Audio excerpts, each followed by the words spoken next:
Hello dear learners, welcome to Quickit. आप सभी का क्विकिट में स्वागत है। सो गाइज, हम आज ये चैप्टर क्या है, केमिकल रिएक्शन एंड इक्वेशन। जैसा कि हम पिछली क्लास में पढ़ चुके थे कि केमिकल रिएक्शन होती क्या है और ये कैसे बनती है, मतलब कि इस प्रोसेस में क्या होता है, एक से ज़्यादा सब्सटेंस भाग लेते हैं, पार्टिसिपेट्स करते हैं एंड एक नया ही substance and form new substance, यानी कि एक नया ही सब्सटेंस बनाते हैं। जैसे कि हम बात करें कि जैसे कि ऑक्सीजन प्लस H2, तो ये क्या कर रहे हैं 2H2O, यानी क्या कर रहे हैं, ऑक्सीजन और हाइड्रोजन मिलके क्या बना रहे हैं, वाटर बना रहे हैं। सो ये सब हम पिछली क्लास में पढ़ चुके थे।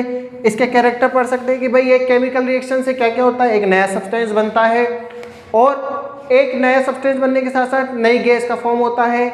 इसकी फिजिकल स्टेट में चेंज होता है कि अगर सॉलिड है लिक्विड में चेंज हो जाएगा, लिक्विड है तो गैस में चेंज होगा, एक्सेट्रा, जो भी हम पिछली क्लास में पढ़ चुके थे। अब आज की क्लास में हम क्या पढ़ेंगे, केमिकल इक्वेशन। केमिकल इक्वेशन क्या होती है? अगर हम डेफिनेशन की बात करें तो chemical equation is just a symbolic representation of chemical reaction. मतलब कि केमिकल इक्वेशन क्या है, जो भी हम केमिकल रिएक्शन लिखते हैं होती है, जो भी केमिकल रिएक्शन होती है उसको एक तरह से क्या कर रहे हैं अपन, उसको एक रिटन फॉर्म में लिख रहे हैं, एक सिंबॉलिक रिप्रेजेंटेशन देते हैं। जैसे कि प्रेजेंटेशन देते हैं ऑफिसों में कि हाँ भाई ये इतना है, इतना एक्सपोर्ट हुआ है, इतना इंपोर्ट हुआ है। अब भाई जितना इंपोर्ट हुआ है, एक्सपोर्ट हुआ है, उसको एक रिटन फॉर्म में भी तो बताना पड़ता है। तो वैसे ही क्या कर रहे हैं, केमिकल रिएक्शन को क्या कर रहे हैं, chemical equation is just a symbolic representation of chemical reaction. और इसमें क्या होता है, in which we use formula and symbols of chemical compound. मतलब इसमें क्या करते हैं हम, इस जैसे कि रिएक्शन में क्या कर रहे हैं अपन कि अगर वाटर ले रहे हैं, सॉल्ट ले रहे हैं, जो भी चीज़ ले रहे हैं अपन, कंपाउंड ले रहे हैं, उसका क्या कर रहे हैं अपन, उसके फॉर्मूला और सिंबल को यूज में ले रहे हैं। आएगा ये समझ में? जैसे कि अगर हम बात करें कि जैसे कि NaCl प्लस H2O, यानी कि अगर हम बात करें NaCl प्लस H2O, तो इसमें क्या कर रहे हैं अपन, NaCl क्या है, नमक है, H2O है क्या है, पानी। अगर हम नमक को क्या कर रहे हैं, पानी में घोल रहे हैं, तो क्या हो जाएगा,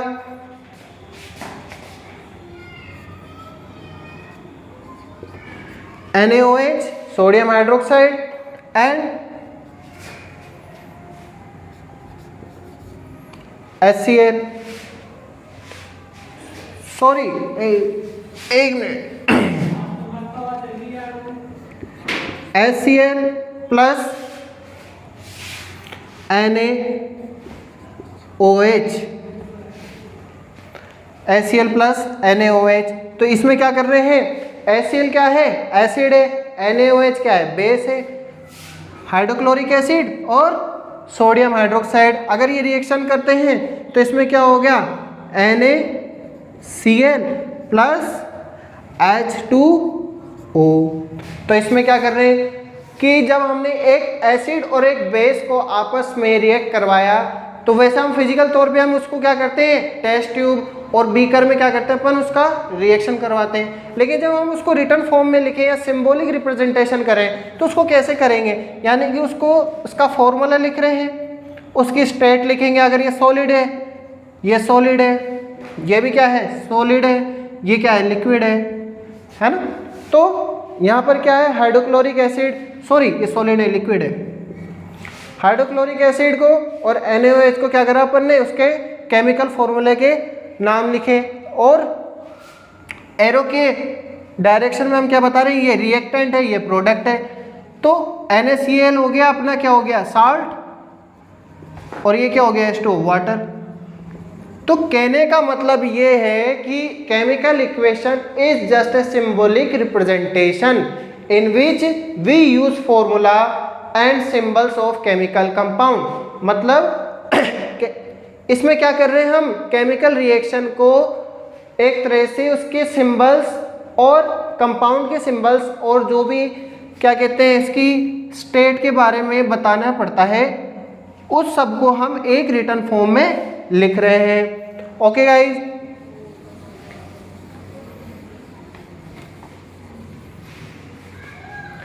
अब नेक्स्ट बात करें कि एक केमिकल रिएक्शन कैसे लिखी जाती है और केमिकल रिएक्शन को उसमें क्या क्या फैक्टर्स होते हैं, क्या क्या उस पर मतलब कि लिखते समय हमको क्या क्या सावधानियां रखनी पड़ती है। सो पहली बात करें अपन कि having equal number of atom on both side. Both side मतलब यहाँ पर क्या हुआ है कि बोथ साइड किसके साइड, जैसे कि अगर हम बात करें ऑक्सीजन प्लस हाइड्रोजन, जब ऑक्सीजन और हाइड्रोजन को जब हम किसी भी केमिकल लेबोरेटरी में जब अपन डिफ्यूज करवाएंगे, जब उनको आपस में मिलवाएंगे तो क्या बनेगा, वाटर मिलेगा। ये ऐसे ही नहीं मिल जाता है, इसमें मतलब पर्टिकुलर टेम्परेचर यूज में लिया जाता है, पर्टिकुलर क्या कहते हैं प्रेशर यूज में लिया जाता है, एक्सेट्रा जो भी कंडीशंस होती हैं वो सब इसमें आगे बताई जाएगी। सो अगर हम नॉर्मल बात करें कि ऑक्सीजन और हाइड्रोजन के जब कॉम्बिनेशन कराया जाता है तो क्या मिलता है हमको, H2O मिल रहा है। लेकिन हम बात करें अगर अपन तो ऑक्सीजन इधर क्या है, एरो के इस तरफ क्या होता है, लेफ्ट हैंड साइड, जैसा कि हम पिछली क्लास में पढ़ चुके हैं कि क्या है, रिएक्टेंट, और ये क्या है, प्रोडक्ट।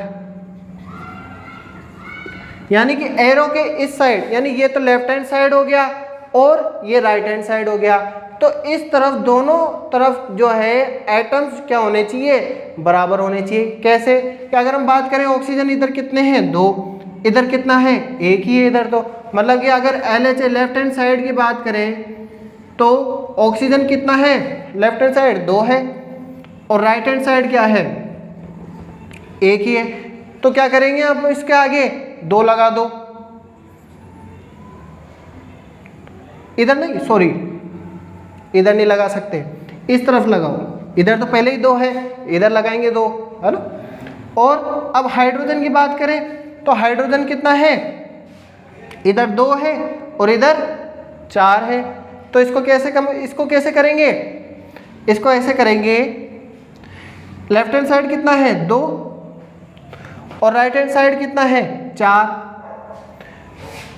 तो इसको कैसे इक्वल करेंगे, इस हाइड्रोजन के आगे 2 लगा देंगे, यानी कि इस पूरे कंपाउंड को इस पूरे कंपाउंड को 2 से मल्टीप्लाई कर देंगे, तो तब जाके इधर भी हाइड्रोजन 4 हो गए, इधर भी हाइड्रोजन 4 हो गए। नंबर ऑफ एटम हाइड्रोजन इधर कितने हैं, 4 LHS, और नंबर ऑफ एटम हाइड्रोजन कितने हो गए, इधर भी 4 हो गए, तो इसको भी क्या कर देंगे, 2 से मल्टीप्लाई कर देंगे, यानी कि इधर भी 4 हो गए और इधर ऑक्सीजन कितने, 2, उधर भी वो 2 गए। तो मतलब कहने का मतलब यह है, पूरी समरी यह है कि having equal number of atom on both side, यानी कि एरो के लेफ्ट हैंड साइड और एरो के राइट हैंड साइड एटम्स की जो नंबर है वो क्या होने चाहिए, सेम होने चाहिए। ओके गाइज, अब नेक्स्ट बात करें अगर अपन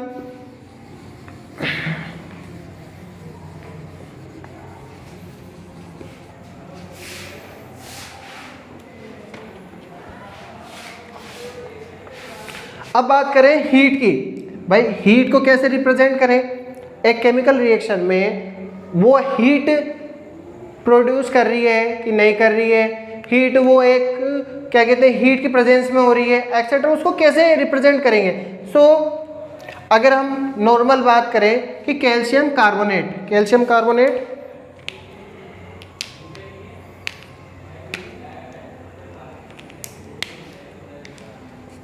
देखो कैल्शियम कार्बोनेट का क्या कंपाउंड का फॉर्मूला क्या होता है, CaCO3, यानी कि कैल्शियम कार्बोनेट को अगर अपन एक पर्टिकुलर टेम्परेचर पर क्या करते हैं, गर्म करते हैं, इसको क्या बोला जाता है, डेल्टा। ये किसका सिंबल है, ये सिंबल है किसका, हीट का।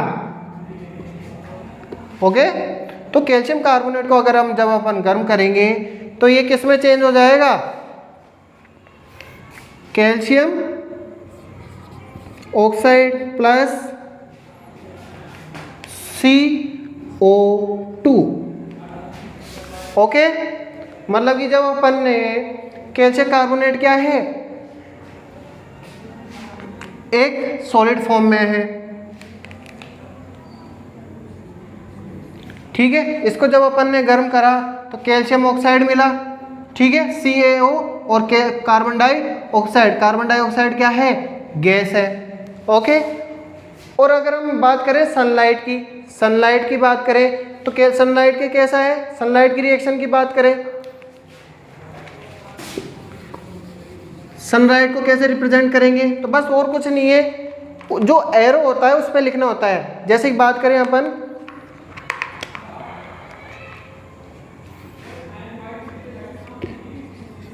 Silver bromide, silver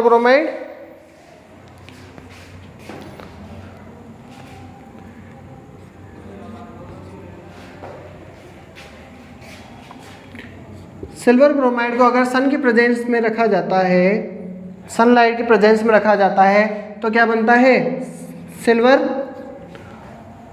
plus bromide अलग अलग हो जाते हैं।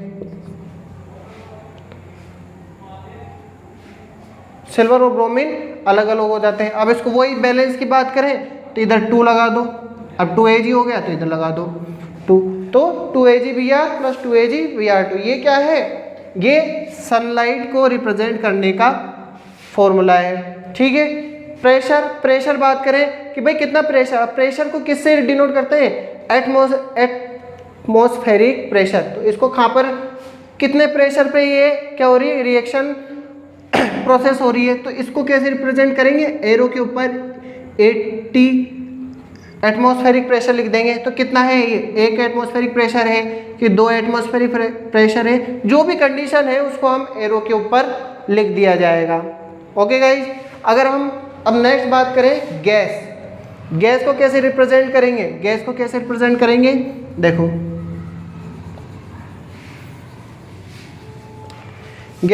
रिप्रेजेंट करेंगे, जैसे कि अब पहले रिएक्शन की बात करें,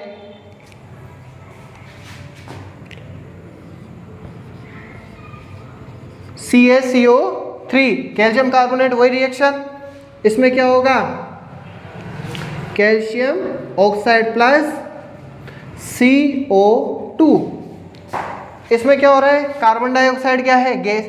अब ये गैस है, इसको रिप्रेजेंट कैसे करेंगे, इसके बगल में क्या कर देंगे, एरो का, मतलब कि ऊपर की तरफ एरो का डिनोट करते हुए लगा देंगे। तो ये क्या करेगा, एक तरह से ये सिंबल बताएगा कि भाई गैस क्या कर रही है, निकल रही है। ओके, सो ये किसकी प्रेजेंस में हो रही थी, हीट की प्रेजेंस में हो रही थी। तो कैल्शियम कार्बोनेट हीट की प्रेजेंस में हो रही थी, हीट का सिंबल लिख दिया एरो के ऊपर, कैल्शियम कार्बोनेट बना और कार्बन डाइऑक्साइड गैस बनी। गैस का क्या करा अपन ने, एरो ऊपर की तरफ डिनोट करते हुए बता दिया। तो ये क्या कर रहा है, ये डिनोट कर रहा है कि गैस क्या कर रही है, इस रिएक्शन में कार्बन डाइऑक्साइड निकल रही है। थर्ड बात करें कैटलिस्ट क्या होता है, कैटलिस्ट की बात करें अगर अपन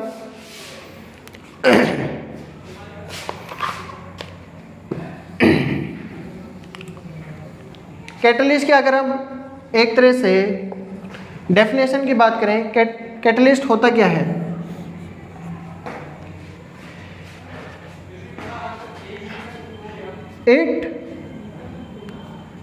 it is a substance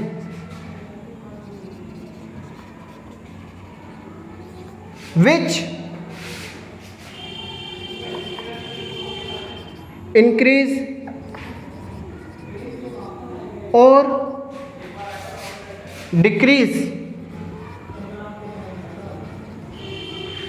it is a substance which increase or decrease the rate of reaction without involving itself। मतलब क्या हुआ कि कैटलिस्ट क्या होता है, एक ऐसा पदार्थ होता है, एक ऐसा सब्सटेंस होता है। जैसे अगर हम बात करें कैटलिस्ट को छोड़ो, जैसे अपन नॉर्मली क्या होता है कि लड़ाई हो गई दोस्त की। अब लड़ाई हो गई दोस्त की तो क्या हुआ कि भाई तूने मेरे कैसे मारा, तूने मेरे कैसे मारा है ना। तो वो क्या करते हैं, एक तीसरा पर्सन आता है और यार तेरे मार दिया, अरे यार तेरे इसने नुकसान कर दिया। तो वो उन दोनों पक्षों को, वो दोनों फैक्टर को क्या करा जाएगा, आपस में लड़ा जाएगा, है ना। और वो उस लड़ाई को और बढ़ा देगा और खुद क्या कर लेगा, चंपत हो लेगा, है ना, मतलब पार हो जाएगा। और एक व्यक्ति ऐसा होता है कि भाई जब दो आपस में लड़ रहे होते हैं तो वो क्या करता है, उस मैटर को सॉल्व करता है। अरे नहीं यार कुछ नहीं, गलती हो गई इससे, अरे यार चलो कोई बात नहीं, गले मिल लो, हाथ मिला लो, हैंडशेक कर लो। तो मतलब क्या हुआ इसमें कि अब दूसरा व्यक्ति है तो उसने क्या करा, झगड़े को शांत कर दिया। तो ऐसे ही कैटलिस्ट का काम होता है। वो क्या कर रहा है वो केमिकल रिएक्शन में ऐसा काम कर रहा है कि वो जो केमिकल रिएक्शन हो रही है तो वो क्या कर रहा है, उस रेट ऑफ रिएक्शन, मतलब कि इंक्रीज और decrease the rate of reaction, यानी कि वो रिएक्शन की रेट को या तो बढ़ा देता है, यानी कि अगर रिएक्शन की रेट को बढ़ा देगा तो जो पहले रिएक्शन आधे घंटे में हो रही थी वो क्या हो जाएगी, अब 5 मिनट में होने लग जाएगी। और डिक्रीज द रिएक्शन मतलब कि कोई क्या हो रही है, रिएक्शन 2 सेकंड में हो रही है। तो अगर उस रिएक्शन की स्टडी करनी हो तो क्या करेंगे, अब ऐसा कैटलिस्ट डाल देंगे जिससे उस रिएक्शन की क्या हो जाएगी, ड्यूरेशन ऑफ टाइम क्या हो जाएगा, बढ़ जाएगा, वो धीरे धीरे हो जाएगी और हम उसका क्या कर पाएंगे, स्टडी कर पाएंगे। तो उसमें क्या होता है, और वो खुद क्या नहीं होता है, इन्वॉल्व नहीं होता, वो बस उस रिएक्शन को रेट को बढ़ा देगा या घटा देगा और खुद साइड हो जाएगा। ठीक है गाइस। तो कैटलिस्ट के एग्जांपल जैसे दे सकते हैं, जैसे कि अनसैचुरेटेड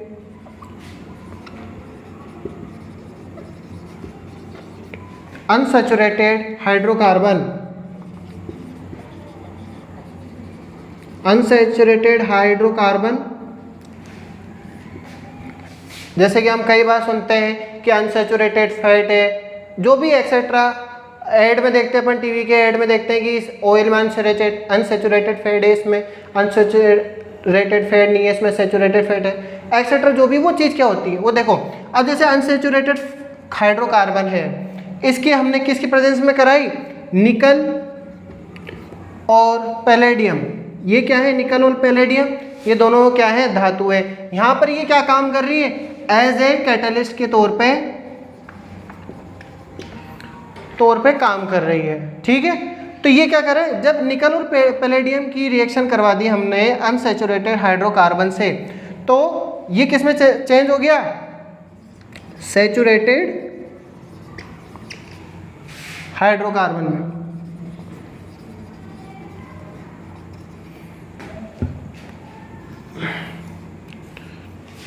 ठीक है गाइज।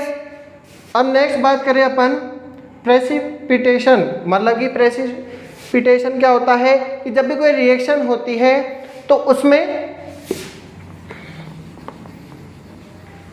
कोई भी रिएक्शन होती है तो उसमें जब पानी वाला भाग तो क्या होता है, ऊपर रह जाता है, और जो भी मोटा मोटा पदार्थ होता है, जो भारी पदार्थ होता है, भारी सब्सटेंस होता है, हैवी सब्सटेंस होता है, वो क्या हो जाता है, नीचे टेस्ट ट्यूब में जम जाता है। तो वो टेस्ट ट्यूब में जो नीचे आ जाता है उसको क्या बोलते हैं, प्रेसिपिटेशन बोलते हैं।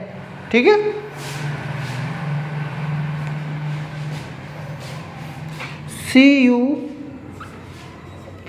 CuSO4 plus NaOH, CuSO4 plus NaOH, Na2SO4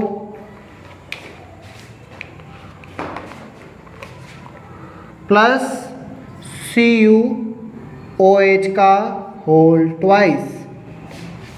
क्या हो रहा है इसमें, देखो जैसे कि अपन ग्रीन वाला पार्ट क्या है अपना, रिएक्टेंट है, और ये रेड वाला पार्ट क्या है अपना, प्रोडक्ट है। अब इसमें जो CSO4 है,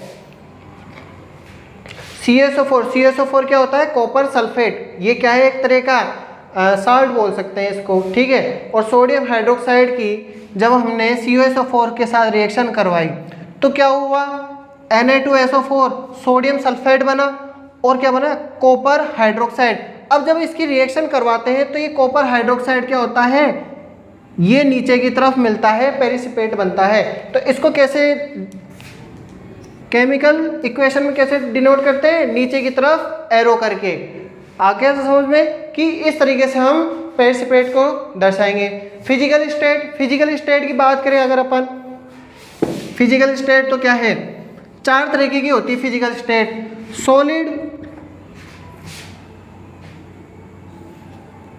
सॉलिड, लिक्विड, गैस और एक्वस।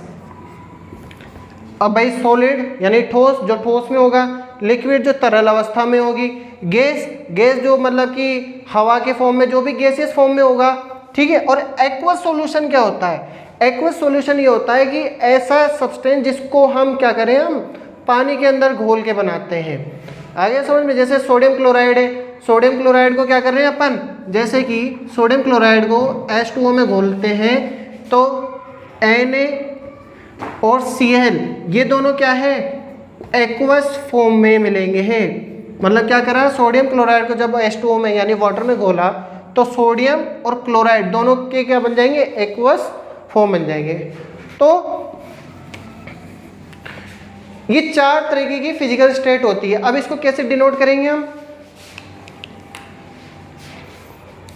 कार्बन, ठीक है, कार्बन प्लस ऑक्सीजन, और ये किस में चेंज हो रहा है, कार्बन डाइऑक्साइड, यानी कार्बन क्या हो गया यहाँ पे, कार्बन की बात करें, कार्बन कुछ भी हो सकता है। हमारे आसपास जितनी भी सॉलिड चीज़ें हैं उसमें 90% में क्या होता है, कार्बन होता है। जैसे लकड़ी की बात करें, कुछ भी बात करें तो उसमें क्या होता है, कार्बन होता है। तो जब हम लकड़ी को जलाते हैं किसकी प्रेजेंस में, ऑक्सीजन की प्रेजेंस में, तो लकड़ी क्या है, सॉलिड, ऑक्सीजन क्या है, गैस, और कार्बन डाइऑक्साइड क्या है, सभी जानते हैं, गैस, ठीक है। तो ये नीचे क्या लिखा गया है इनकी, ये इनकी फिजिकल स्टेट लिखी गई है। आगे समझ में। सो गाइस, आज हमने कई तरीके की चीज़ें समझी कि केमिकल इक्वेशन क्या होती है, इसके क्या क्या कैरेक्टर होते हैं, और इसको लिखा कैसे जाता है, सिंबॉलिक फॉर्म में कैसे लिखा जाता है, इसमें हीट, सनलाइट, प्रेशर कैसे कैसे डिनोट किया जाता है। सो नेक्स्ट क्लास में हम टाइप्स ऑफ केमिकल इक्वेशंस पढ़ेंगे। अगर आप सभी को वीडियो पसंद आया हो तो लाइक कीजिए, कमेंट कीजिए और हमारे चैनल को सब्सक्राइब कीजिए, हमारे ऐप के किट को डाउनलोड कीजिए। Thank you.